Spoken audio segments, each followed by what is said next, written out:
This air fryer chicken fajita recipe is stupid easy, but it tastes like you actually tried. First, cut everything lengthwise, 2 bell peppers, half a red onion, and even the chicken breast. Chicken has a natural grain to it, and when you cut against it, it makes sure every bite's tender.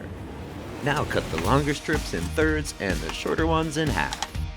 Throw it all in a bowl with the juice of half a lime, 1.5 tablespoons of oil, half a teaspoon each of salt and pepper, and 1 packet of fajita seasoning per pound of chicken.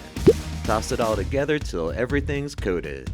Into a preheated air fryer at 390 degrees for 15 minutes, shaking halfway.